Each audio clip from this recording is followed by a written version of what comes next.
Hello, guys. Welcome back to the channel, the Business Strategy Analyst Africa. And this is your usual presenter, Jules Nartey-Tokoli. If this is your first time, please look for the video, the introductory video, and please get to know what this channel is all about. Thank you so much. For the past couple of weeks, or videos rather, we've been looking at the shareholder value maximization motive of management.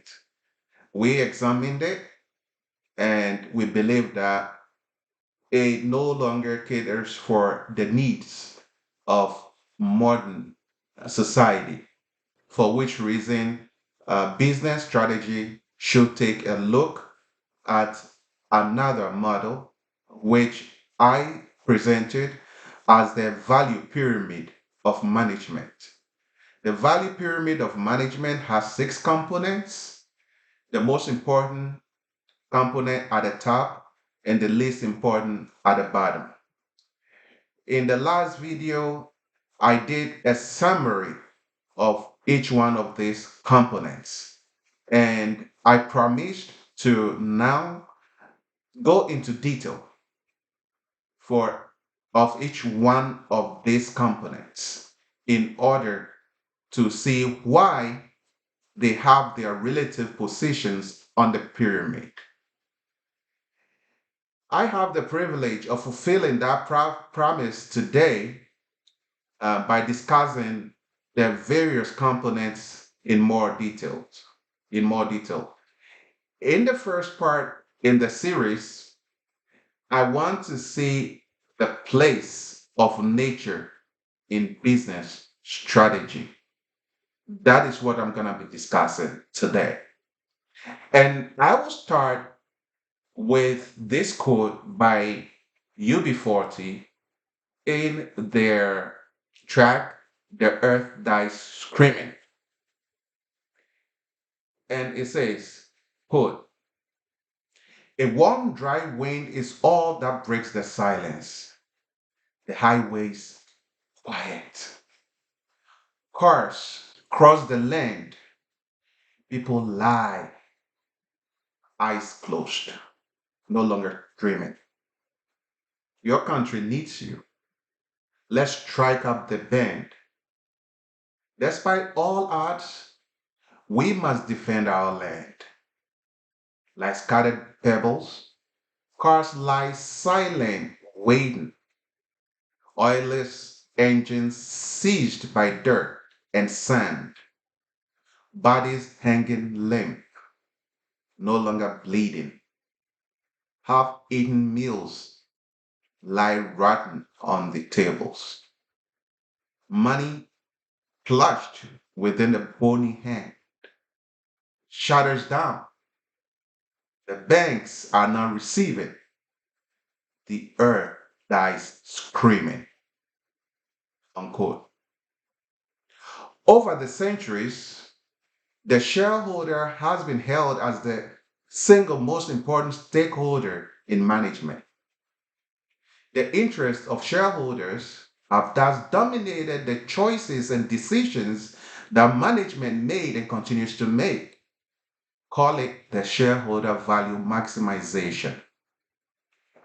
In what I always refer to as archaic economics, there are four factors of production: land, labor, capital, and entrepreneurship. In the capitalist system, the owner of capital wields the most power. Thus, put on a pyramid, the capital owner or shareholder is at the pinnacle. In effect, if the entrepreneur who originates the idea does not have the capital and so has to fall on others to provide it, he himself or she herself becomes subordinate to the owners of the capital. All activities of the firm, therefore, are geared towards maximizing the shareholder value. Nature is the essence of our very lives. As humans, we need the environment to survive. If as a result of business activity there is climate change as there is today, who suffers? Should we continue to uphold the shareholder value to the detriment of our very existence? Certainly not. That is why business strategy should be very interested in its impact on nature. That is why this discussion is based on nature, which is the foremost or the most important component on the pyramid, the value pyramid of management that I propose. Now, here are some critical areas of concern that a business strategy should take note of in connection with nature.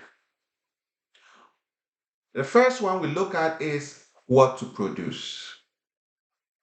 In deciding what to produce, nature should be considered first.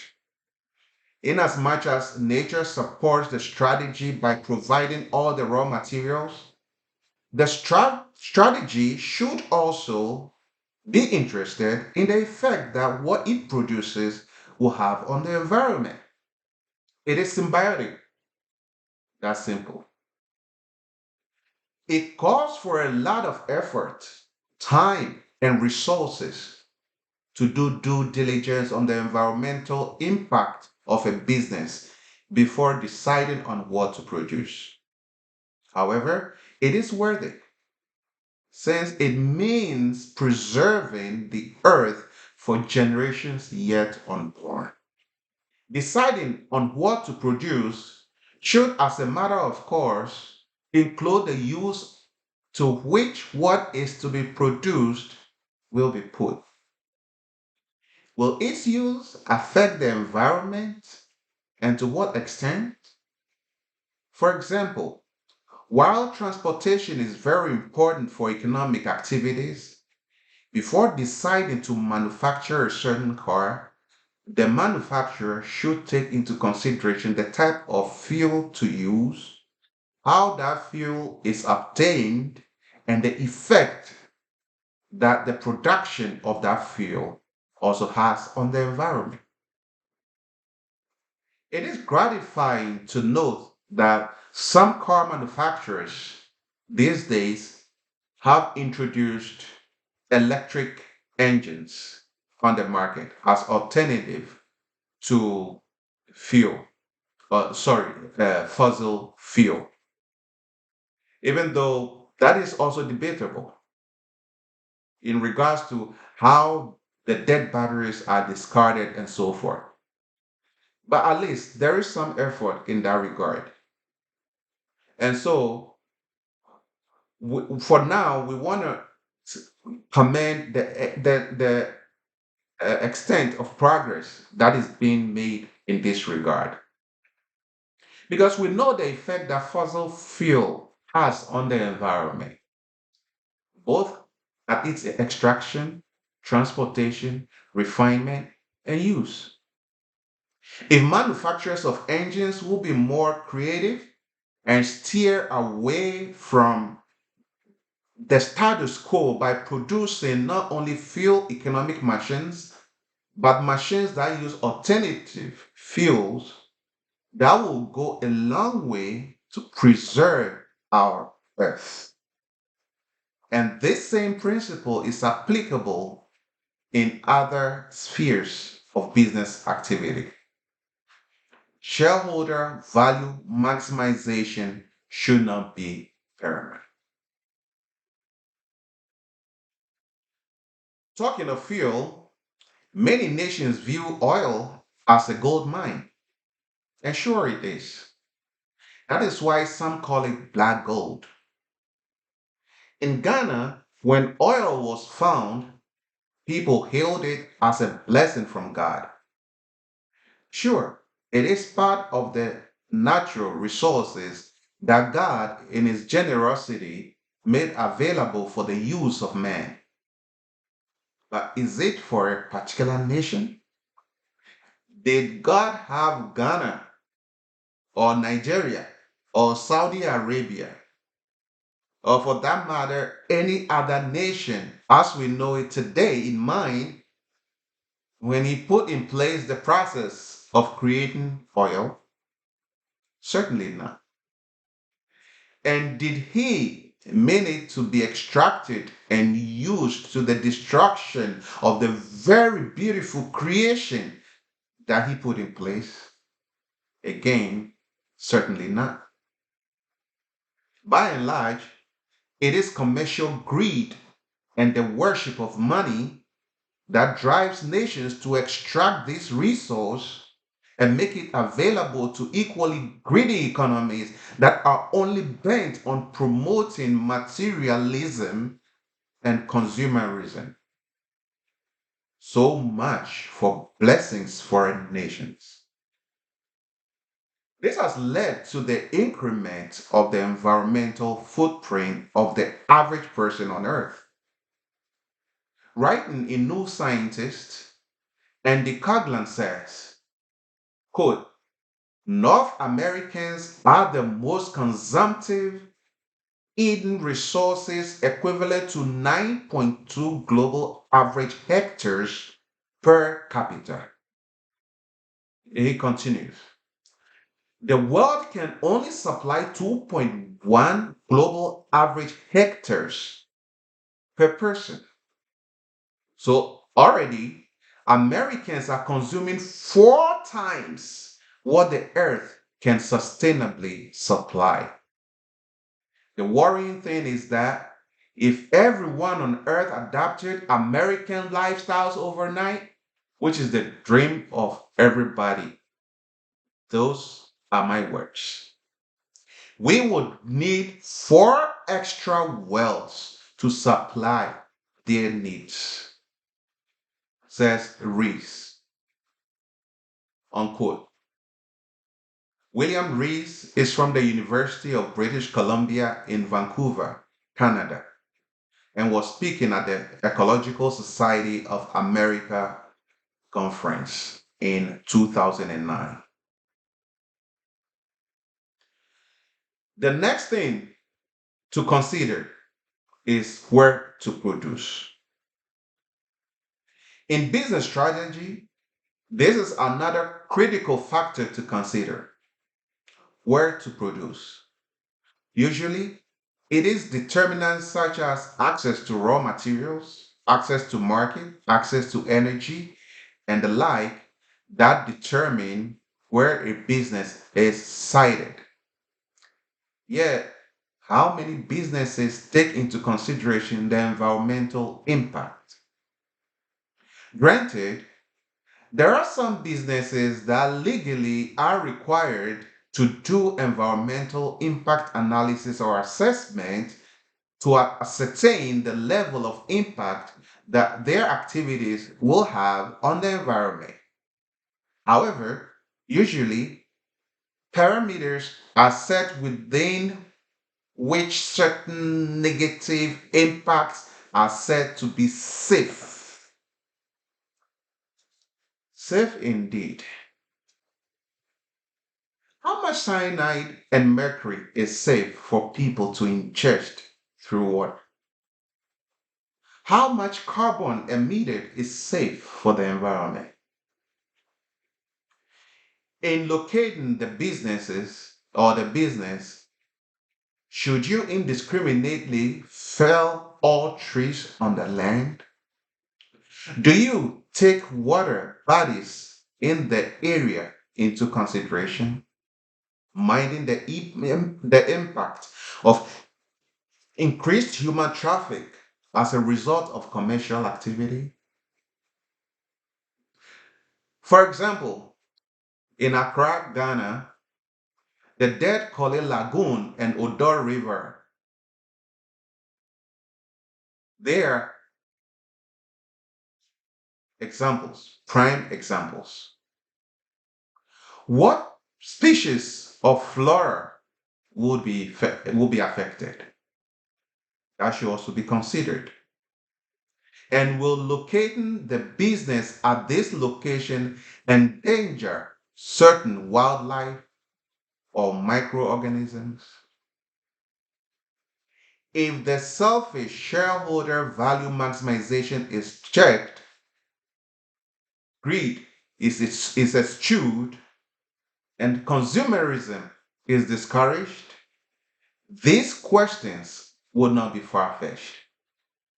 And that is how business strategy can help preserve the pristine nature of the environment. Next, at what cost? Cost is a very important component in production. The cost of inputs is very critical in determining the price of the product. In many cases, as a result of the cost of production, some manufacturers have decided to reduce the quality of their products in order to be competitive at lower costs, at what cost? If the business strategy has it that to be competitive, quality has to be compromised so that customers will afford an item, use it for a short while, and it's no longer useful, so they throw it away. What will the effect be on the environment? More raw materials will have to be extracted.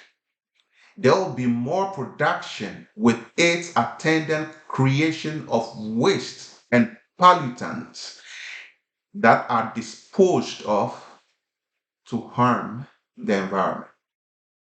Then the shoddy products are also discarded to destroy the environment further. With what effect? When there are floods and other natural disasters that destroy businesses' property as well as others and take lives, we call them acts of God. And we put it that way in our business contracts. Acts of God indeed. Who are we deceiving? Or we are just not reasoning? How distributed?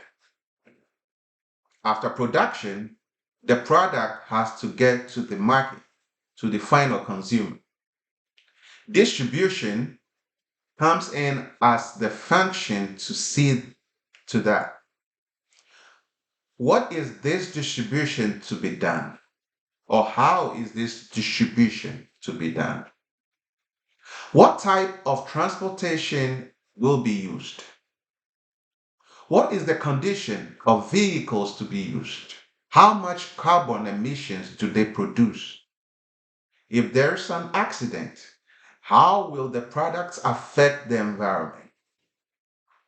The strategy should take cognizance of all of this and more in ascertaining what distribution channel to use. How promoted? Products have to be promoted or advertised in order to bring them to the attention of consumers. What should be considered here vis-a-vis the environment? The way the ad message is couched has an effect on the environment. Have you thought about that? In what way? Well, if the ad is designed to create an inordinate appetite in the customer for the product or service, what would that lead to? Consumerism, of course. So with that insatiable appetite, yes, business is good, but is business in tune with nature? Certainly not.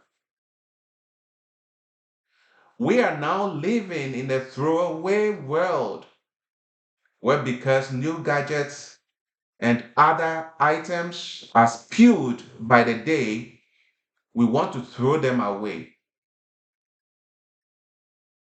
We want to throw that phone or that furniture or that TV away for a new one. This is especially the case in rich countries. But to think of it, Apple likes to say that they want to be green or claim that they want to be green. And so they take liberty at um, eliminating certain parts of their packaging in order to reduce their carbon footprint. But is that really true? Well, let me show you something right here in my office. So take a look at this. This is, I think, iPhone 6. I think this is iPhone 6. Um, these two are iPhone 4. Um, this one was used by my wife. Um, I think this was used by me, and this one by my wife. Matter of fact, I can't find it immediately, but I have a mini iPad also lying somewhere. All of these phones, I don't know if I charge them, but if I were to turn them on, they will come on. Yeah, I didn't charge them before this presentation, but otherwise, they are functioning phones, but they are not usable. Why not? Because Apple decides they will no longer support certain iPhones as they introduce new ones and age the old ones. So, although these phones are still in good condition relatively, Apple doesn't support them, so you can't use them. And so I. So, what do you have to do with these? Throw them away. Yeah. Is that really reducing their carbon footprint, as they say? I doubt it. These are some of the things that strategy must take very seriously. At least some of these things can be used or they can be handed down to others that might need them, even if someone feels they want to get an upgraded one. At least there should be the support for them so that they could be handed down to others that might need them. But unfortunately, that doesn't happen. So the next chain reaction is that since the demand is high, more raw materials will have to be extracted for production, further harming the environment. Also, if the business has to print flyers and stickers, these will also impact the environment. For example, in order to obtain paper for printing, trees will have to be felled, certainly at a great cost to the environment.